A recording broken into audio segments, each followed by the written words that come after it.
to Overtime Hockey Talk. My name is Mark Paul, my co-host Justin Baker, and I here to tell you, if you haven't heard yet, which if you haven't heard yet, I'd be shocked because you're listening to a pretty niche hockey podcast right now, but the playoffs are going to begin on August 1st, barring, life.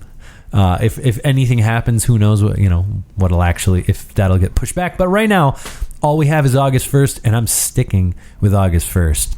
I believe training camp starts on the 13th. Yeah, right? That's correct. July 13th. And we're finally going to have something to freaking talk about. It'll be great. Until then, because there's still really nothing to talk about other than ridiculous rules like having a club compliance officer just following you around. They literally have hall monitors for their phase 4. Hall monitors. Actually amazing. Go and read the you can download the PDF at NHL.com for the phase 4 and all the little things that they have to be checking for constantly. But there is a league facility hygiene officer. So there's that. That's who the club compliance officer has to report to. He watches people shower, basically. By 10 p.m. local time. He has to report that they've completed all their different screenings. That's fantastic. It's amazing. I love that you call it a hall monitor, though. That's the best way to put it. The NHL hall monitor. Okay. We know that the league's coming back. Obviously, we know there's COVID stuff. There are players who have COVID right now. They tested positive. I know that at one point it was reported that Austin Matthews had tested positive by Damian Cox, I believe, in Toronto. And the Leafs came out and when asked about his condition, they said, it's none of your business. We're not telling you whether he tested positive or not. And you don't actually know if he did. It's just none of your business. So I guess that's I guess we're not going to tell people which players tested positive, even though we're totally willing to tell you if Austin Matthews had a twisted testicle, that's why he can't play tonight. But he's not going to say I tested positive for COVID-19. That's weird to me. But you think for the league being so having so much clarity on what they're going to do in terms of all of this stuff, you think at least this one little aspect of it, who has it, because you could have some. I mean, granted, yes, teams are going to have to stay in this bubble, but I guarantee you there's going to be some guys that maybe, get into some shenanigans or something along the ways. I mean, boys will be boys, right? So you think if they at least come out and say, this guy had it, then you can have, maybe another player, security guard, whomever, be like, oh, crap, we went out and did this, but nobody knows, so maybe I should go get tested. Right. So a little bit of clarity for that. This is what I'm very curious about. So there's a potential that during the first 3 rounds. We'll count the preliminary round as a round. So there's going to be 5 rounds of the Stanley Cup playoffs. In the conference finals and the Stanley Cup finals, everything as of now will shift to Edmonton. So you've got 3 rounds with, several hundred players, men who younger men who are all trapped inside of a bubble together. You can't go and see your family, your girlfriend, whoever it may be that is your significant other. I want to know how that's going to go. There are going to be, I can guarantee you, there are going to be more fights than you can imagine. There are going to be some pent up people. I was going to say that is just real life. People, I mean, look, we hear about it in real life, right? I mean, during all the lockdowns they had in all the states, divorce rates going up, right? Because people in close quarters for so long, not getting any space, shit boils over sometimes. Yeah. And I'm just saying that no sex is gonna. Well, there's that too. I mean, let's just. I guess be honest, you're hoping that. You can they list out here's all the individuals on your quote unquote team that your team the employees they can have joining you in the bubble. I mean I guess you're really there. Maybe you can get your wife hired as the massage therapist or the chiropractor or there something in there. Then she's in the bubble with you. Yeah, that's what you got to do. Or go make friends with the one content creator / social media individual. They're going to be popular. There you go. All right. On the show, the rest of the show, now that we've just, taken it to hell, we're going to rank the top 10 American-born players. Top 10 Americans all time, we'll say. You don't have to be born in America to be American. So we're going with like, hey, these guys played for Team USA or whoever it may. They are American, whether they're born in America or they, had dual citizenship, and then they decided we're going to play for Team USA, and they did for their whole entire career. That's cool with us too. If you haven't heard our other episodes where we rank the top 10 players from Finland and who else do we do? Sweden, Czech Republic. No, we didn't do Sweden. We did the Czech Republic and Finland. Yeah. But we also did all 31 teams, and you can go back and listen to those. Just subscribe wherever you're at, and you'll be able to find those episodes. Or go to othockeytalk.com. They're all on there. We generally do a just missed. And I feel like I have a lot of people who just missed my list. Like a lot of guys I wanted to put on here. And to be honest, I actually thought about making a top 10 for goalies and then a top 10 for the rest of the guys. Or a top 10 per position. And maybe we'll have to do that later. It's a little harder with Finland and Czech Republic. I think there's once you get to the bottom of Czech Republic and like Bobby Holik's on your list, and you just missed Vaclav Prospal, and Finland, I just missed Olli Jokinen. Like, these are not Hall of Fame players that are just missing my list, but there are definitely some potential and Hall of Fame players who missed my list for Team USA. So it's just a bigger clump of players because there's more Americans and they've been coming to the NHL for a lot longer. So with that said, yes, please. Apparently I haven't talked enough today, so let's go. You're just missed. Okay. I've got a pair of forwards and a goaltender, and then I've got two goalies that I tied at number 10. So whichever, I'm going to let you pick which one gets the 10th spot, Mark, and then whomever is the odd man out is going to obviously be on my just missed as well. Okay. So just missed, I've got Jack Eichel, Austin Matthews, and Mike Richter. And Keith Tkachuk. I'm sorry. Throw his name in there, too. Okay. So, all right. And Keith Tkachuk. All right. Yeah. I feel like Jack Eichel and Austin Matthews, these are guys that in a couple of years will probably have a good opportunity of breaking in this list. Yeah. Yeah. Especially if they get some hardware. Especially Austin Matthews. Well, I mean, you look at Jack Eichel, the season he had, everybody's talking Hart Trophy potentially. And so, when you start adding up hardware, and I think obviously Austin Matthews is closer to a cup than Eichel is at this point. So, you don't know. Well, no, you do. As long as he's in Buffalo, you do know. And then Mike Richter, of course. We talked about him too. Strong American. He was on our Rangers list. Yes, he was. 10 Rangers. That's the other hard thing is that like some of these guys, I mean, they're so good. They're like top 5 on their team, but then they don't make the American list. I think a lot of people will probably be surprised in who's on my just missed. I also like I really on my list right now. There's only one active player, so I really didn't include many active players. I'm sure that Austin Matthews can make this list eventually. Same with Jack Eichel, but for now I'm leaving them off. They just don't. I mean, both of them have like under 500 small games. resumes. Yeah, way under 500 games. So. The only other active player I considered was Phil Kessel.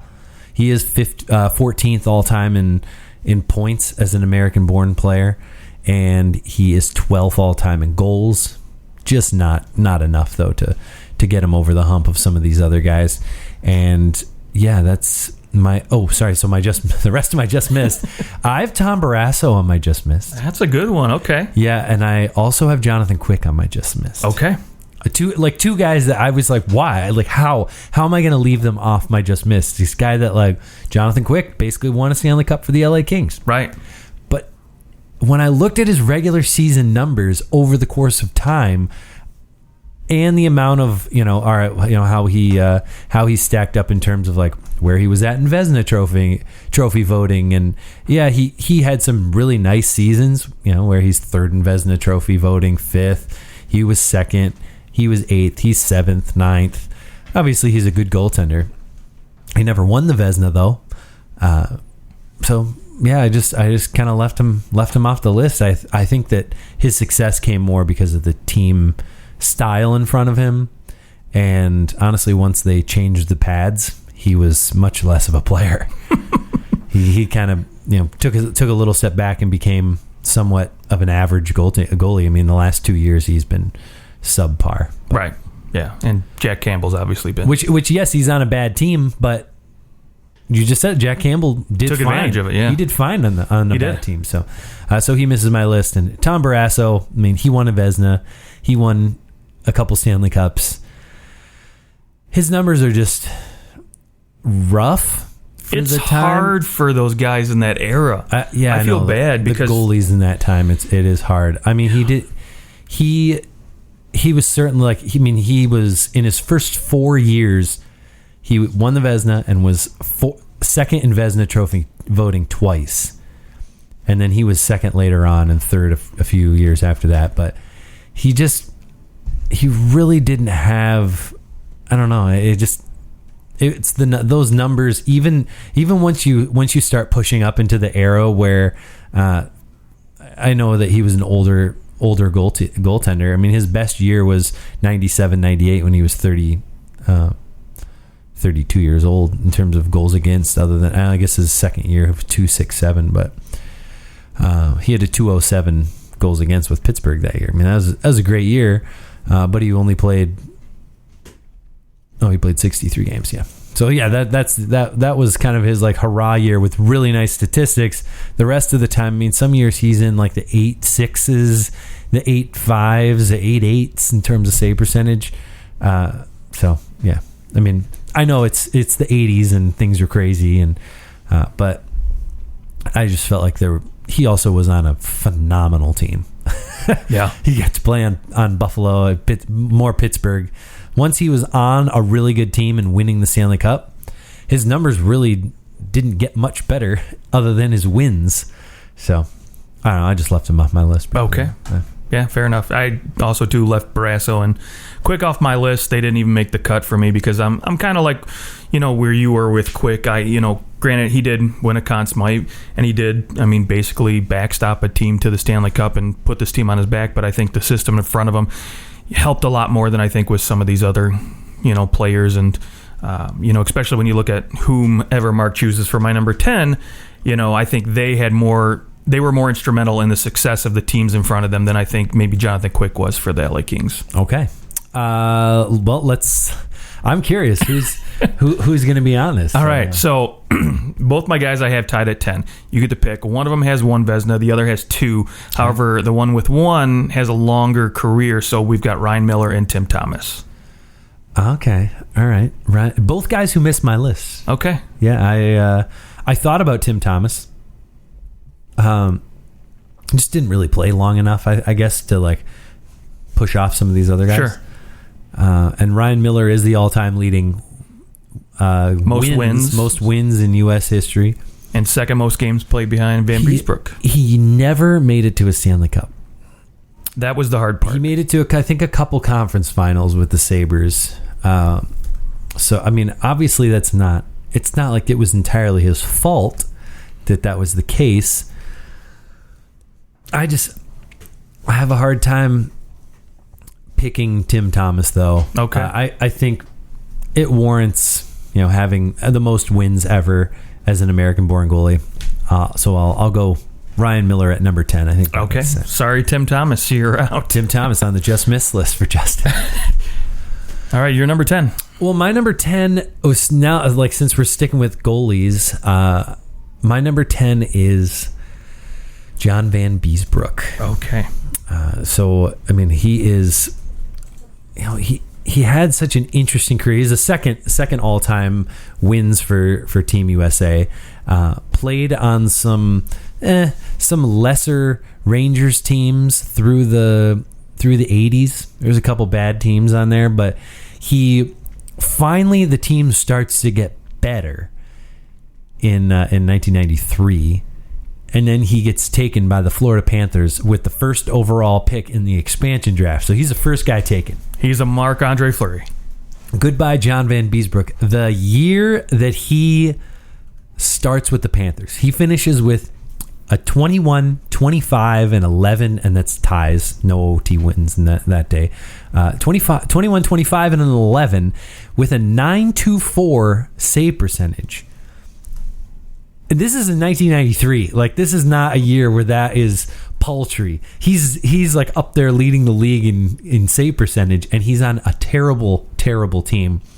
He had 55.6 goals saved above average, which is 7th highest in the history of the National Hockey League. I actually looked it up because I was, like, all right, who has the highest? Yeah. Who has the best season for goals saved above average? It's Bernie Parent in 73-74. He has 73 goals saved above average.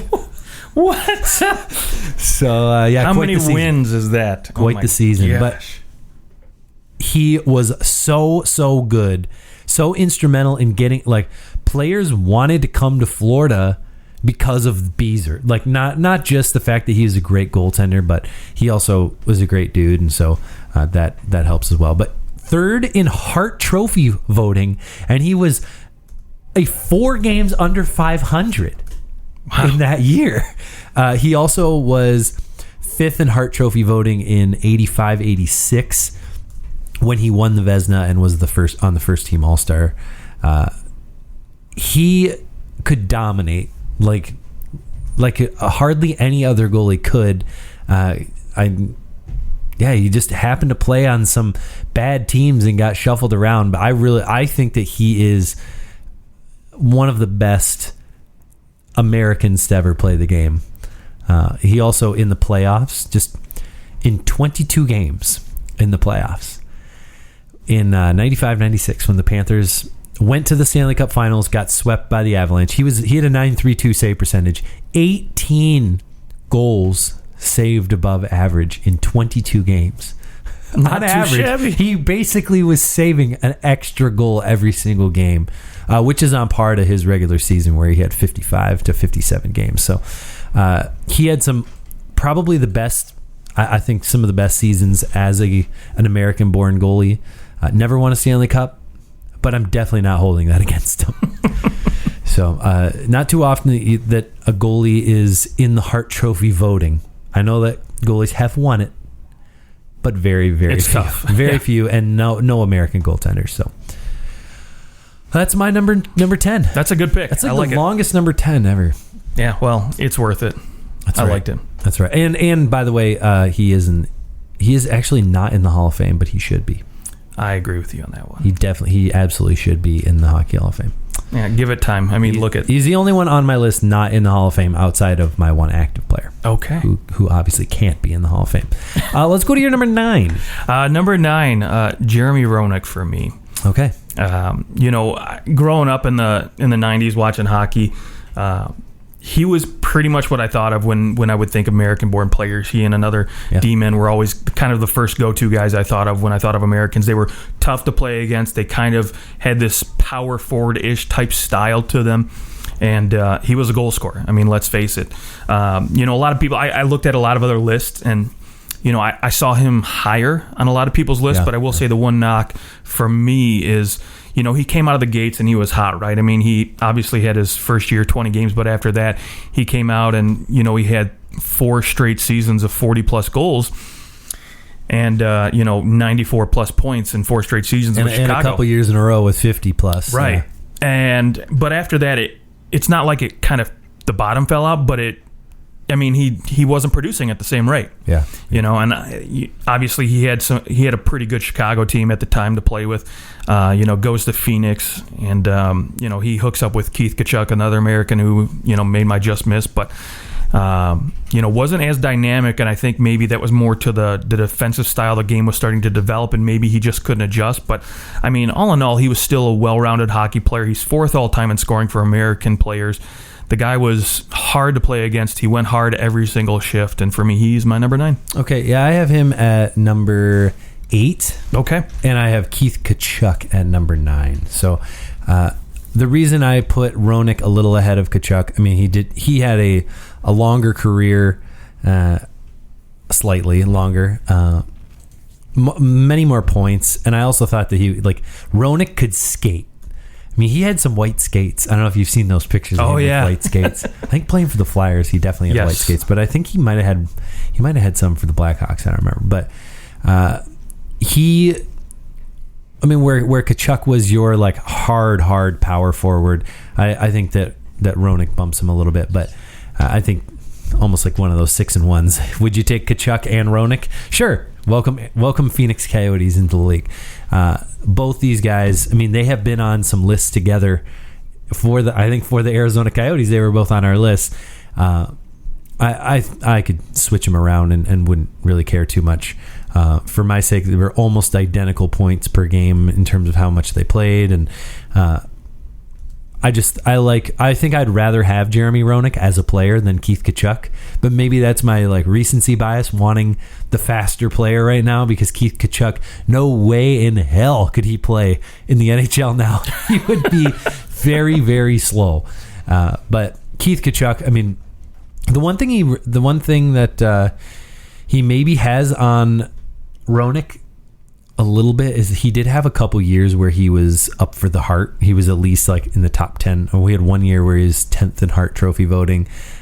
He was second team All-Star a couple times, whereas Jeremy Roenick never was. I mean, the highest he did have 1 year in 91-92 where he was fifth in Hart Trophy voting, and I guess 10th in another. But neither of these guys really were up for a lot of trophies, and like the team All-Star. I mean, once you get beyond the original six, where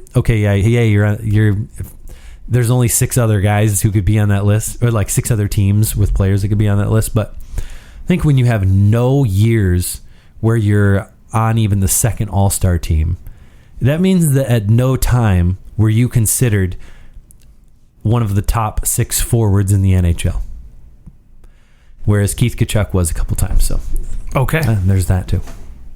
I guess I should have Keith Tkachuk above Jeremy Roenick. I think I did, and I switched the two of them around a bunch. So, I mean, you can't argue with. I'm switching them around. So. Keith Tkachuk, wow. You're going to number 8. Wow. Roenick dropping to number 9 on the fly. Can you believe it? On the fly. Let's go to your number 8. Number 8. I hogged it. Yeah, the top scoring defenseman of all time for American players, and top 4 all time for any nationality-born defenseman, and that is Phil Housley. All right. 3rd all time in scoring just in general for American-born players. Yeah, just in general. Like I said, this guy obviously never won a Norris, which is just weird for me, considering how dynamic of an offensive skater and playmaker he was, especially early on in his career, in terms of when we talk about 80s, in Buffalo and Winnipeg, when he played there in the early 90s, when there was a lot of offense going around, he was so dynamic. The best he really ever finished in terms of the Norris voting was he did go third one time. Yeah, in got 91, top 5. 92. Yeah, top 5 a few times, but that was pretty much it, and that's why I couldn't put him any higher than this. And again, I've just like JR, I've seen a lot of lists where he's a lot higher. What are you going to do when you're like you lead all defensemen in scoring by far in 93? He had 97 points. The second highest was Paul Coffey with 87. Right. And Chris Chelios wins the Norris by a landslide. He wins the Norris. So, I mean, I guess in some respects, he wasn't considered to be the best two-way guy. Yeah. I mean, he did play. I will say in his defense, he did play on a lot of teams where they weren't. I don't want to say good, but they weren't like one of the top teams in the NHL at the time. Right? They were never really like real serious contenders. I know, playoff wise, you look at it, he never really played more than 10 games but once, and that was in 97-98 with Washington. And outside of that, his first year in Buffalo, they played 10 games and that was it, playoffs wise. He never played on teams where they were serious contenders for the Cups. Right. And so maybe that hurt kind of, his, and I'm not sure how the voting was back in the 80s and 90s, for the Norris, if they voted before the playoffs like they do now. Yeah, they did. Yeah. Okay. Yeah, so that might have hurt his chances a little bit, but this guy was dynamic offensively. He was just a great skater, a great passer. He saw the ice wide open, and he always made plays. And so for me, he's my number 8. Okay, let's go to Well, my number 7 is actually Phil Housley. Okay. So we'll stick to. You can go ahead and just roll right onto your number 7. Roll it. Okay, number 7 for me is the first American player, first American-born player, I should say, to score 500 goals, and that's Joe Mullen. Okay. Yeah, right winger. He's not on my list, actually. Okay. Wow. I mean, I mean, here we go. I'm looking at this list. I'm like, okay, so who else is not on his list? Because, this guy, a 3-time Cup winner, 2-time Lady Byng winner. This guy was about as gentlemanly as you could in the 90s and 80s. Yeah. For the time.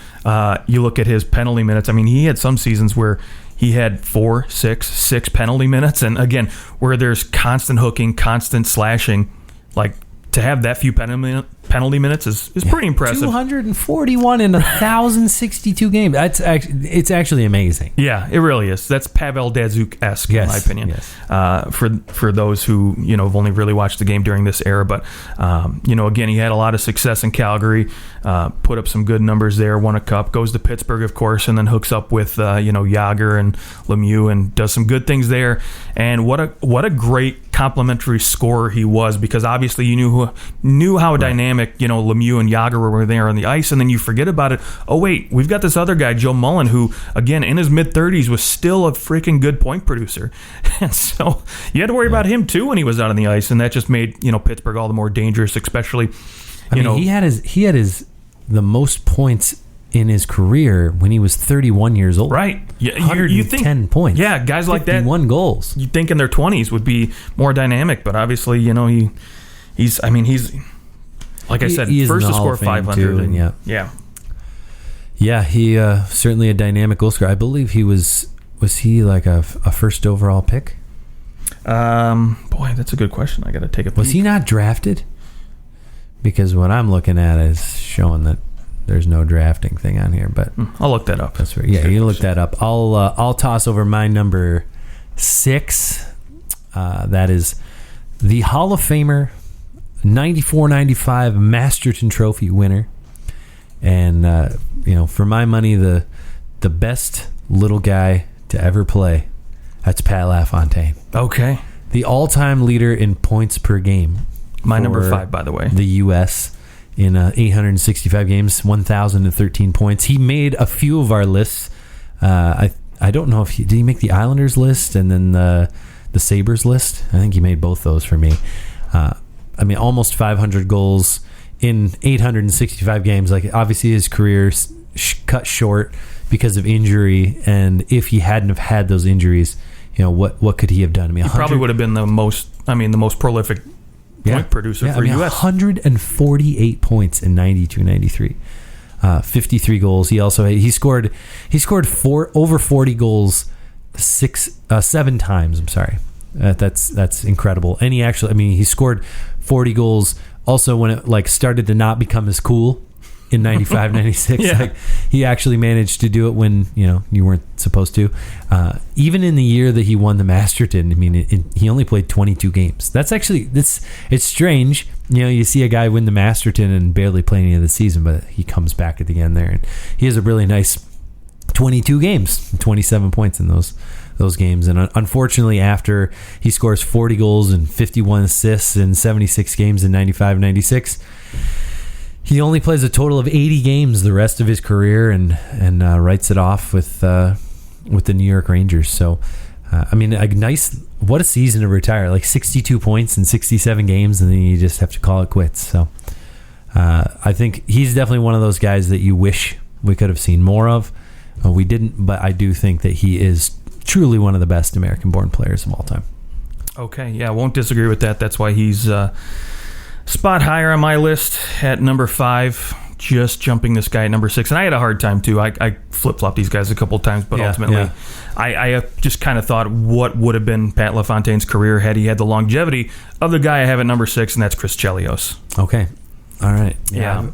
Chris Chelios, you want to talk longevity, he's got it. Played till he was 47 with the Atlanta Thrashers. Ridiculous. This guy was probably the most fit hockey player I've ever seen in my entire life. I just remember seeing him on a bike in the sauna. Just after practice I go on the bike and go 45 minutes in the sauna at the same time. At the same time. In a hoodie or something like that. in one of those sweatsuits, it's just ridiculous. I mean, okay, so we know obviously he captained Montreal, captained the Blackhawks, 3 Norris trophies. This guy, I mean, and 3 cups, right, and not to mention then 7-time All-Star, just a ridiculous career. And it's funny because when you think about 5-time first All-Star, yeah, that's impressive right there. And it's funny when you think about, and he did it as a 40-year-old, right? Yeah, he was pretty good. And it's weird to me because when you think about what team do you think about when you think about Chris Chelios? And most people probably say the Blackhawks. Well, he actually played the most years in Detroit with the Red Wings, yeah, which is just so weird to me. But obviously towards the end of his career, and most of those, I mean, he was playing third pairing minutes because obviously, he's in his 40s at that point. And, you got guys like Cronwall and Lindstrom ahead of you in the lineup that are going to get more minutes at that point. But still, I mean, frick, he was still playing 16 minutes a game at 45. So it's incredible. I definitely have him higher on my list. I'm surprised that you don't, but that's okay. Okay, yeah, I really had a hard time with the guys in front of him. And again, like I said, my number 5, Pat LaFontaine, I just flip-flop these guys constantly. But the 4 guys ahead of him, I couldn't do it. Okay. I didn't want to just because of, the guy at number 4, he had one incredible year that just made me say, okay, I want this guy at number 4. All right. I guess I don't have him significantly higher, but he is higher. All right, well, let's go. Your number 5 is Pat LaFontaine. Yes. Okay, so let's go your number 4. All right, number 4 is Brian Leetch for me. Probably, in my opinion, the greatest defenseman to ever be an American. I don't know how long that'll last. There are some good American defensemen out there now. So my question is, how long is he going to be considered the best? But and then some people might not even consider him the best. I mean, if you look at his stats, he's 8th all time in scoring for American players. But still, 1,200 games, he still racks up over 1,000 points. There aren't very many defensemen who have 100-point seasons, right? And he is one of them. Yeah, and then you want to talk about a banner year, right? Obviously, he wins the Cup in '94 with the Rangers, gets the Conn Smythe, and gets a couple Norrises during his tenure too. But 94 was just an incredible year. Obviously, the regular season 79 points in 84 games. But for me, 34 points in 23 games as a defenseman in the playoffs yeah, is ridiculous. I remember watching the Rangers a lot, and I didn't watch them live because I was just a little bit too young at that point. But I've rewatched that playoff run so many times, and it was ridiculous what he was able to do. He commanded that whole entire ice. And you think about, obviously a lot of people look at Messier and what he was able to do because that guarantee, he goes out, puts the hat trick, and he's the story. But he was never really Brian Leetch was the quiet guy that just controlled everything. He quarterbacked everything, and you didn't really notice it, but he did it. Yeah, I agree. That's why I have him higher on my list. But, okay. My number 5 is... actually, he's probably higher on yours, is my guess. He's the 2nd highest scoring American-born player of all time, and next to our buddy Chris Chelios and Matt Cullen, who did not make my list, but is the 2nd most games played in the NHL as an American-born player, is Mike Modano. Fails to get 1,500 because Mike Babcock had a huge... he's a tool. 561 goals, 1,371 points. Mike Modano is, he was everything to that Dallas Stars team. He was taken by the Minnesota North Stars and played there for 4 years, and has a great start to his career. And really, what better player to have on your team as your first overall pick? You move to Dallas, and of course, first year he scores 50 goals. He has his best season of his career with 93 points. But he definitely learned to play that defensive style of game later on when, Ken Hitchcock comes, and here we go. Who knows how many of those this player's better at defense now, or was it just that they played a system and they actually did it? Right. I'm sure they had the ability to do it all along. They just didn't. But yeah, he was a much better player under Ken Hitchcock in terms of defense, and he's still scoring over 30 goals. He had so many 30-goal seasons, and could always score. 561 goals. Phenomenal player from Livonia, Michigan, which is actually where we record from. So Yeah, and I Mike can't tell you. Modano's hometown. Yeah, and he was born in Westland, I believe Yeah. it was. Well, Yeah, they've got the lovely Mike Modano Arena in Westland. I've skated there quite a bit. It needs some upgrades, so Mike, why don't you open up the checkbook? Yeah, Okay? let's go, bro. I assume he's higher on your list. There you go. Not that much higher anyways, but yeah, he's number 3 for me. He's number 3. Okay. Yeah. Wait, so who is your number 4? Number 4 was Brian Leach. Brian Leach. Okay. Yes. So my number 4 is Chris Chelios. Okay.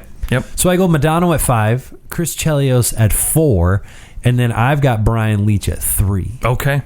So I'm nudging Brian Leach a little bit in there. Even though Chris Chelios did win, he does have the most Norris trophies out of any defenseman born in the United States. Sure. I'd also say that he he's got probably the most hardware out of anyone, especially when you consider those all-star votes that he has. But yeah, I think you could flip-flop. Brian Leach and Chris Chelios are like the complete opposite players. Yeah, one had grace and one had grind. Chelios' best season was 48 points. His second best was 40 when he was 40 years old. So the Red Wings. I mean, Brian Leach had a 100-point season. Completely different players, but both very effective, and both were known for being great defensemen. And so I think go ahead and just say they're tied for 3rd. There you go. That's what I'll say. Okay. Which takes us into my number 3. Your number 3, yeah. Yeah, Mike Modano for me comes in at number 3. Okay. I wanted to put him a little higher, but he doesn't have hardware. He was never a first all-star guy. He was consistent, though. I mean, that's the great thing about Mike Modano is you knew what you were getting day in and day out. He was, he'd consistently give you an 80-point season every year. He played the game so well at both ends of the ice. Except when he went to the Red Wings. Well, we won't talk about that. He was 40. Yeah, that was back during the time when the Wings liked to pick, guys on their way out like Daniel Alfredsson and give them a shot at the cup. Right, Didn't work out too well, but again, I mean, he had a run of just these string of seasons where 93, 80, 1. Just, again, consistency, constantly, up for the Selke, Lady Byng, only made the second All-Star team once, and again, no hardware to go with it, and just the one cup, and I think that's, really why he didn't go a little higher on my list. Yeah, yep, same. He does make an appearance in Mighty Ducks, though. So. Which was great. Yeah. Was it the second one? No, it was the first one. Gordon Bombay takes the kids. They were actually, It's funny, because the movie takes place in Minnesota. Yep. They show up to the rink, the quote-unquote Minnesota North Stars rink, but all the guys from the Stars are wearing Dallas Stars jerseys, pretending to be Minnesota North Star players. That's right. Yeah, that's right. Cracked They me had up. just moved. Yes. We'll have to. That's a great story about how the Minnesota North Stars moved to Dallas. Very sneaky. Yeah, maybe you should have gone to San Jose instead, but They probably shouldn't have sold season tickets for the following year. Okay, now here we go. Number 2 and number 1. yeah. This is where my active player is. I assume that you might. I do have an active player in here too. So we have the same top 2. It's just a matter of what order we go in. I'll give you. Who is your number 2? Second best American-born player. Brett Hull for me. Okay. Comes in at number 2, and obviously Patrick Kane is number 1 on my list. Patrick Kane, first overall. Wow, that's high, very high praise. I have the opposite. Okay. I have Brett Hull coming in at number 1. I mean, no one is touching 741 goals. Like the only one who might is Alex Ovechkin. Well, he probably Alex Ovechkin will top 741. But in terms of American-born players, I mean, there's no way Patrick Kane's not going to touch that. I mean, obviously he's no way. Definitely more of a he can score goals, but he's a playmaker. He's got that playmaker ability. Austin Matthews, does he have the ability to go and like score 50 goals? I mean, Brett Hull had 86 goals, and there's some insane seasons that he had. I don't think anyone will ever top his most goals ever. He's got the most points ever. It's going to be tough to get basically 1,400 points in your career. So for my money, I just think Brett Hull is so good. 2-time Cup winner. He won the Bing. He won the Hart. He won the Pearson. I know that Patrick Kane also. I mean, we're splitting hairs here. Go ahead, give me either guy. But Patrick Kane, he wins the Calder, the Hart, the Art Ross, the Pearson, and the Smythe. Also, Brett Hull would have won the Maurice Rocket Richard Trophy had there been one. So that's very true. Also that. Yeah. Again, I can't argue with you with whomever you put at number 1 or number 2 in this instance. I mean, we know what you're getting. Obviously, the goal scorer with Brett Hull and the playmaker, the flash with Patrick Kane. And to me, I just love Patrick Kane's dynamic ability. He can do anything on the ice. And, you know, to me, Brett Hull wasn't necessarily just a one-way street, but he was mostly goals. I mean, let's just be honest about it. Granted, I'm still put up 500 assists, plus assists in his career, so not too shabby. He would have won the goal scoring leader 3 times. Okay, had there been one. So. Yeah, 3 years in a row. in 3 years, he scored. Let's see what. Oh my gosh, my math is just all of a sudden. It's okay. You want me to do it for you? 228 goals in 3 years.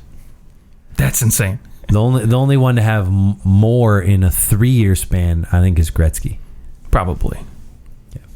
Yeah. But man, you talk about dynamic players. Both these guys are just so much fun to watch. And so to me, the only maybe reason Brett Hull maybe goes down a notch in my book is because I still hate that he scored that goal against Dominik Hasek.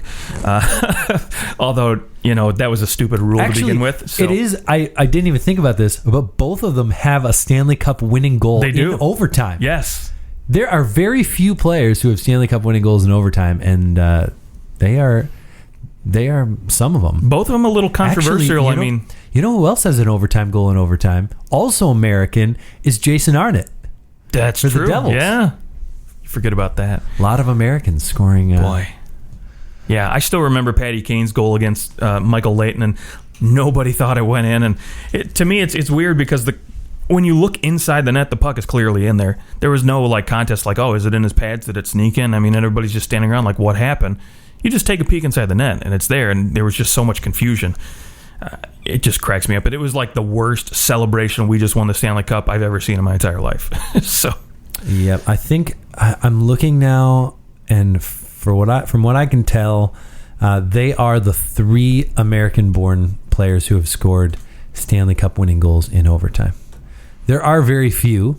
There are 4, 8, 12, 17 people have done it. I don't think Alec Martinez is American. Oh, he is. Alec Martinez is American too. That's true, yeah. The last 4 are Americans. Crazy what you find when you dig it up. That's fantastic. That is pretty fantastic. Well, there's your top 10 Americans.